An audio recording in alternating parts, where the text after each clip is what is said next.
Moi, j'ai une tour Mac Pro assez vieille. Après, j'ai utilisé une carte UAD dessus. J'ai plein de plugins et des marques que j'aime bien comme Woodput ou Native Instruments, etc. Après, là, on a essentiellement bossé de base sur Logic pour pouvoir se transférer les sessions. Après, moi, je travaille beaucoup sur Ableton. On utilise Ableton Live sur le live aussi. Et pour d'autres styles de musique, parce qu'on fait de la prod aussi. Moi, j'aime bien pour tout ce qui est hip-hop, plus travailler sur Ableton. Et après, clairement, ben, au studio, bon là, qui fait plus partie du même studio entre parenthèses, mais c'était Pro Tools. Et on utilise aussi Pro Tools. Voilà, on a un peu sur tout, mais moi c'est tout dans la boîte quoi. Au niveau enfin, j'utilise énormément de choses dans la boîte quoi. Alors moi, enfin, entre quand j'étais aux États-Unis où j'ai encore une grosse partie de mon matériel là-bas. Là, quand je suis arrivé ici, je suis venu voilà, avec un Mac Pro et puis un écran et un peu le minimum syndical. Mais sinon, moi, mon setup, ouais, moi, je travaille essentiellement pratiquement que sur Logic. J'utilise beaucoup les UAD, euh, les waves énormément, les outputs, forcément Native Instruments, mais aussi il y a beaucoup de studios avec lesquels j'aime bien travailler, Sugar Byte, et j'utilise beaucoup Nexus. En synthé, j'ai beaucoup travaillé avec Arturia, j'ai un Arturia Origin avec lequel j'aime bien, parce que le côté modulaire du synthé, ça me plaît beaucoup. On peut vraiment s'approcher d'une manière, avoir une synthèse qui est assez cool et assez, comment dire, assez facile d'approche, qui pour ce genre de synthé n'est pas toujours le cas. Je travaille beaucoup avec tous les sons de Toontrack, Easy Drummer, c'est un peu mon truc. Et après, en hardware, aux États-Unis, j'étais en duo là-bas avec donc on avait un Fairchild en vrai, ça c'était vraiment cool. On a des tranches de Nive. euh, C'était clairement, enfin là c'est purement une question de capacité. On a travaillé en studio avec des gars qui nous ont aidés pour les synthés, enfin, pas pour composer les rythmiques, mais pour le son. Et c'était très cool. On a bossé avec Sylvain Moreau sur le premier album, qui est un mec super talentueux, etc. Et on est super content. Mais forcément, quand tu bosses avec quelqu'un, c'est pas toi. La seule différence, c'est que là, on l'a fait. Donc en composant le morceau, on savait déjà.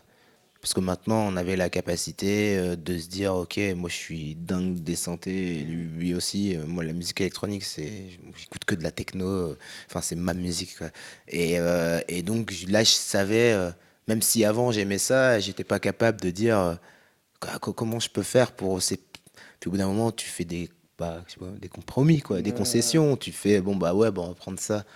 Puis je me dis, putain, merde, c'était pas vraiment ça, mais c'est pas grave. C'est bien aussi, mais c'était pas. Là, on a pu aller au bout des choses, donc peut-être que ça fit beaucoup plus avec la composition du départ. Pratiquement. Et comme tout, tout mon setup, il y a accès et j'ai accès au sien, bah, en fonction de qui venait la musique, tu sais déjà où il voulait aller. Donc après, c'est celui qui démarre la chanson, il lance une route et après tu suis la route. Tu vois, c'est pas, c'était beaucoup plus fluide et beaucoup plus connecté à à la composition. Et j'étais en duo là-bas avec, donc on avait un Fairchild en vrai, ça c'était vraiment cool. On a des tranches de Nive. Euh, À la base, j'avais acheté pour les voix parce que voilà, c'était important pour moi. Ben, si tu veux déjà par rapport à avant, enfin on a tellement bossé sur les synthés et fait pas mal de prog qu'on voulait que ça soit restitué comme ça réellement. Et il y a des choses, clairement, humainement, c'est pas possible à faire.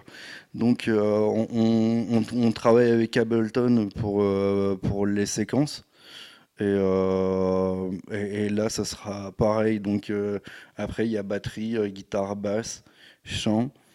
Et c'est ça le truc avec notre copain Ableton, qui est cinquième musicien aussi maintenant. Mais il y a aussi la batterie, elle est triggée sur certains morceaux avec des sons qu'on a créés nous-mêmes, on a créé nos propres trigs.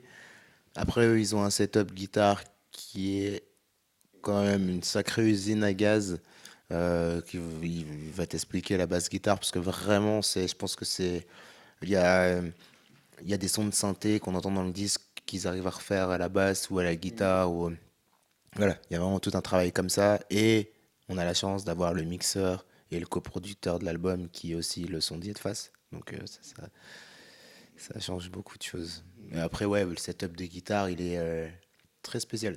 Déjà de base j'utilise une Telecaster, c'est ça avec un Kemper. Après les pédales j'aime bien Strymon, la H9 de chez Eventide. Là j'utilise récemment une OCD en Satu. J'ai une Def by Audio en fuzz.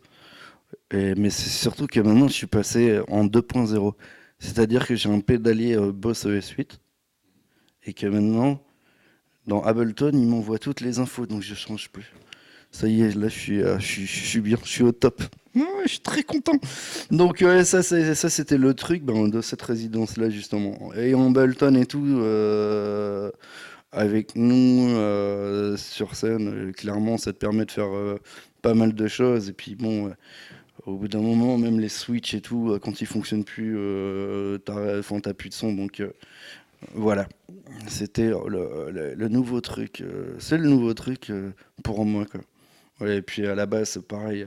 Nelson, il est sur aussi Boss Suite pour commander toutes les pédales. Il y a de la H9, il t'en parlerait mieux que moi, mais clairement, lui, c'est vraiment son truc. Les pedalboards, il a fait le mien, c'est vraiment son truc. Il est fou de ça, quoi.